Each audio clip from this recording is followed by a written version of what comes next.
The livestream notification popped up on my phone while I was alphabetizing the horror section. The Wright sisters are alive, visiting our loser sister's dying bookstore. My hand stilled on a worn copy of Pet Sematary. Of course, Madison and Brittany had finally made good on their threat to expose my pathetic life to their combined 50,000 followers. I looked around my bookstore, midnight pages, taking in the dark wood shelves, the reading nooks with their antique lamps, the careful displays of first editions behind glass. To them, it was failure. To me, it was everything. The bell above my door chimed, and my sisters swept in like a designer hurricane, phones held high, their ring lights blazing in the afternoon dimness. "Okay, fam," Madison trilled to her screen. "We're here at our sister Elena's little shop." She said it like the word tasted bad. "Get ready to see how the other half lives." "And by other half," Brittany added, panning her camera across my carefully curated rare books section, "we mean the half that chose dusty old books over success. Look at this place, it's like a funeral home for literature." I stayed behind the counter, continuing to process a new shipment. After 3 years of this, I'd learned that reacting only made it worse. "Elena," Madison called out, her voice syrupy sweet for the camera, "come say hi to everyone, show them what failure looks like." I looked up, keeping my expression neutral. "I'm working. Customers don't appreciate being filmed without permission." "Customers?" Brittany laughed, swinging her camera around the seemingly empty store. "What customers? Do you see any customers, fam? This place is dead." The chat was scrolling rapidly on their screens. "OMG, so embarrassing. Why doesn't she just get a real job? Those shelves look like they're from 1800s LOL. For those just joining," Madison explained, settling onto one of my Victorian reading chairs without asking, "our older sister Elena here used to work at Mackenzie Publishing, senior editor position, 6 figures, corner office, the works. And then, Brittany picked up the story with relish. She quit, to open this, she gestured helplessly. Bookstore, I supplied helpfully. It's called a bookstore." "Look at her, thinking she's smart," Madison cackled. "Elena always thought she was better than us because she read books. Now look where reading got her, selling dusty paperbacks for $5. I bit back the urge to tell them that the dusty paperback in Brittany's hand was a signed first edition worth $3,000. They wouldn't believe me anyway. "The funniest part," Brittany continued, filming the photography section, "is that she thinks this place is special. Like, babe, Amazon exists. Nobody needs a physical bookstore in 2024. "Show them your apartment," Madison demanded. "Oh wait, you live above the store because you can't afford anything else." The chat was eating it up. "Poor Elena LMAOO. This is so sad. Imagine throwing away your career for this." I went back to unpacking, pulling out a special order, a rare Bulgarian translation of the stand that a customer had been searching for years. The joy on his face when he picked it up would be worth more than any corner office.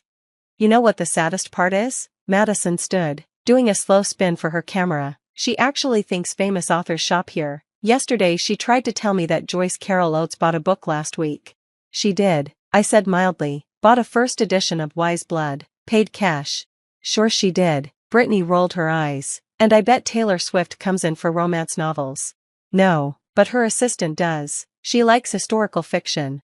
They both laughed like I'd told the world's funniest joke. "Guys, she's delusional," Madison shrieked. "This is worse than we thought."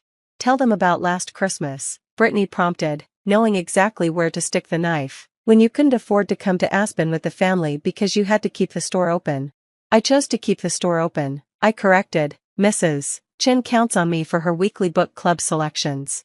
"An old ladies' book club?" Madison was practically crying with laughter. She gave up Aspen for an old ladies' book club. "Look at this." Brittany had found my financial planning board, partially visible from behind the counter. "She's got a 5-year plan. For this dump, she actually thinks she'll still be here in 5 years. More like 5 months, Madison smirked. "Dad's betting you don't make it through winter." The bell chimed again. I looked up to greet the customer, then froze.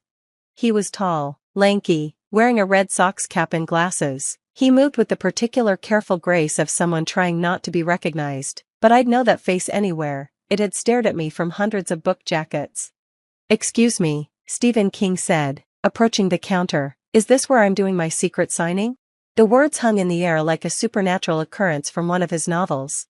My sisters hadn't noticed yet, too busy performing for their phones. "Secret signing," Madison mocked. "She probably tells herself that every day hoping."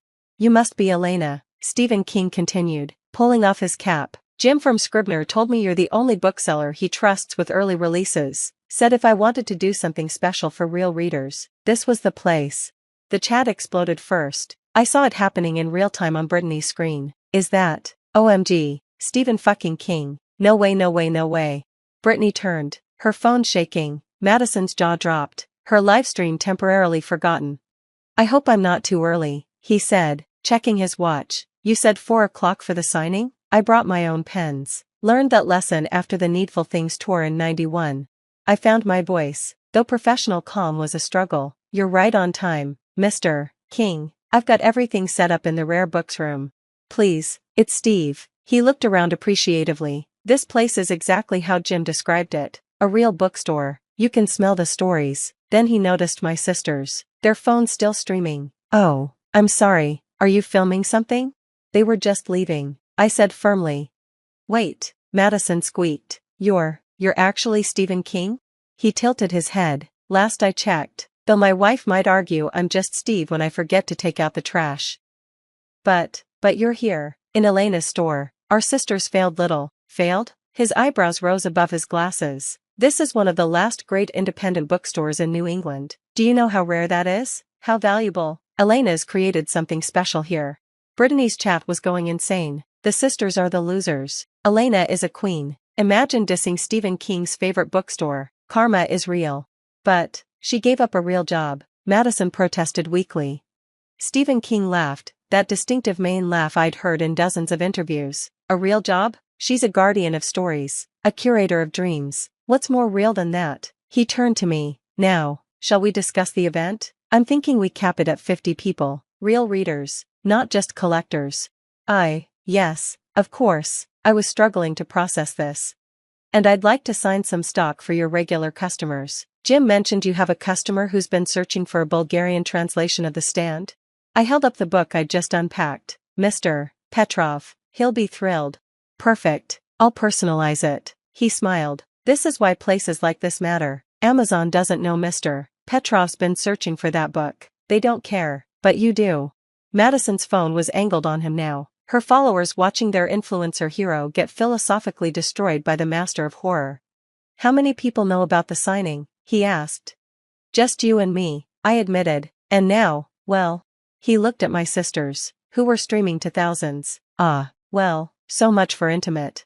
We won't tell anyone, Brittany lied frantically. We can keep a secret. Can you? He studied them with those sharp eyes that had created Carrie and Cujo and countless other nightmares. Because from what I heard when I walked in, you were mocking your sister for following her passion, calling this place, what was it, a funeral home for literature? Madison went red, Brittany white. The chat was brutal. Drag them, King. Those sisters are done. Elena deserves better. Mr. King, I started, but he held up a hand. Elena, how long have these two been undermining your dream? It doesn't matter.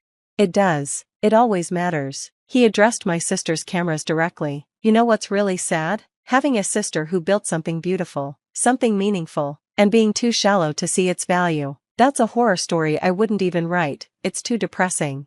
He turned back to me. Now, about the signing, I'm thinking we do it old school. No phones, no social media, just readers and books and stories, the way it should be. But, Madison started. But nothing, he said firmly. You've already broadcast to thousands that there's a secret Stephen King signing here. In about, he checked his watch, 10 minutes. This place will be mobbed. You've potentially ruined a beautiful event because you couldn't resist mocking someone doing what they love. The weight of what they'd done was finally hitting them. Their failed sister's dusty bookstore was about to become the most sought-after location in the city. We could delete the videos, Brittany offered weakly. Too late. The internet is forever, just like books. He smiled at that, though books are better company. My phone was already ringing. Local news, book bloggers, customers who'd seen the stream. The quiet signing I'd planned was morphing into something else entirely. I'm so sorry, I told him. This isn't what we discussed. Plans change, good stories adapt. He squeezed my shoulder paternally. But your sisters need to leave. This is your store, your moment. They don't get to profit from what they tried to destroy. You can't kick us out, Madison protested. We're family. Family doesn't humiliate family for content, he said simply. Elena, do you want them here? I looked at my sisters, really looked at them, saw the calculating gleam already returning to Madison's eyes as she planned how to spin this, saw Brittany angling her phone for a better shot of Stephen King. They'd never change. They'd never see me as anything but content for their cruel entertainment. No, I said quietly, I don't. We'll tell Dad, Madison threatened. Tell him Stephen King kicked you out? I asked. Please do. They left, still streaming, trying to salvage their narrative, but the damage to their brand was done. The chat had turned on them completely. The Wright sisters, the influences who mocked their sister's bookstore and got schooled by a literary legend. As soon as they were gone, Stephen King visibly relaxed. Thank God, vampires, I can handle. Influencers terrify me. How did you know? That they were your sisters? Jim warned me, said you had family troubles. Plus, only siblings can be that specifically cruel. He looked around the store with genuine appreciation. This really is special. You know, the atmosphere, the curation. That signed Shirley Jackson section made my heart skip. You saw? I've been here for 20 minutes. Came in through the back to avoid recognition. Watched the whole thing. His eyes twinkled. Wanted to make an entrance. Mr. King. Steve, the signing is probably ruined now. In minutes. We'll adapt. Here's what we do. He was in full storyteller mode now. We announce that due to overwhelming response, we're doing a lottery. Entry requires purchasing any book from your store today, doesn't matter what. 50 winners get to attend a private signing next week. Everyone else gets a signed bookplate. That's brilliant.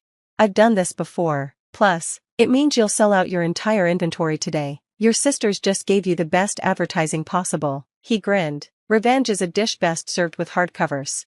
He was right. Within an hour, there was a line around the block. Every book flew off the shelves. Customers who'd never heard of Midnight Pages were suddenly desperate to support Stephen King's favorite bookstore.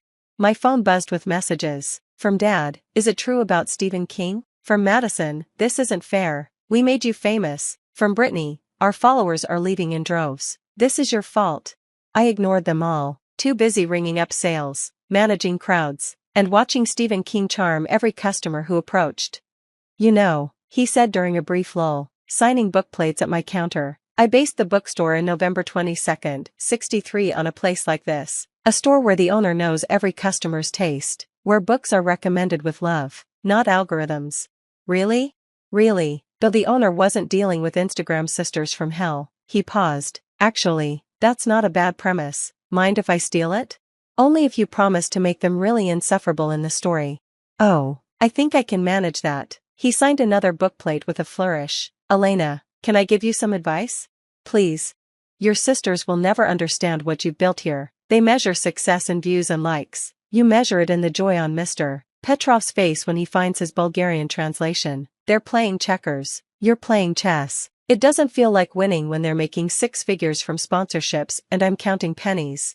Money is nice, but you know what's better? That couple in the corner who met at your book club and are getting married next month. That teenager who discovered she wants to be a writer in your young adult section. That elderly man who told me you special order large print mysteries for his wife with macular degeneration. He gestured around the packed store. This is success. This is legacy.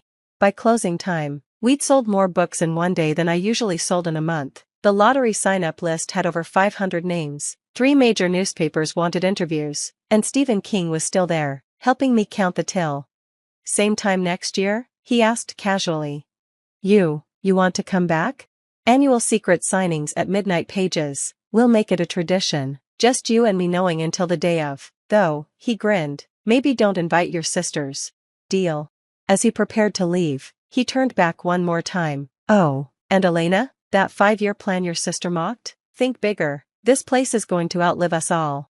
After he left, I stood in my bookstore, my successful, beloved, saved bookstore, and finally let myself cry. Happy tears. For once. My phone lit up with one final message. From Joyce Carol Oates, heard about your day. Save me a lottery ticket for next year's signing. JCO. I laughed, wiping my eyes. My sisters thought they'd exposed my pathetic little bookstore to the world. Instead, they'd shown the world exactly what it had been missing. The next morning, Madison and Brittany's social media numbers were in free fall. Bullying bookstore sisters cancelled was trending. Someone had made a supercut of all the times they'd mocked my store, set to the theme from Misery. But I wasn't watching. I was too busy opening my store to a line of eager customers, all hoping to shop where Stephen King shops, where stories matter more than followers, where success is measured in moments of wonder. The sign in my window still reads, "Midnight Pages, feed your imagination." But now I've added a small placard underneath, as featured in Stephen King's nightmares about influencers.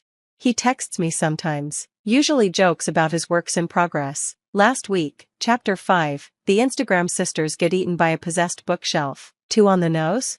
I texted back, not enough, make it live streamed. His response, brilliant, art imitating life imitating horror. My sisters still make videos, but they've pivoted to wellness content. They don't mention me anymore, or books, or Stephen King. But every time I host an author event, run a book club, or help a customer find the perfect read, I think about what he said, this is success, this is legacy. And he was right. The dusty little bookstore is still here, still feeding imaginations, still proving that the best stories aren't always the ones that go viral, they're the ones that go deep. Though I did frame one comment from that disastrous livestream, plot twist, Elena was the successful sister all along. Stephen King signed it on his last visit. The scariest stories are the ones where the monster doesn't know it's the monster. Your sisters wrote their own horror story. You wrote your happy ending. SK. It hangs right next to my 5-year plan, which I've already had to revise. Bigger, as advised.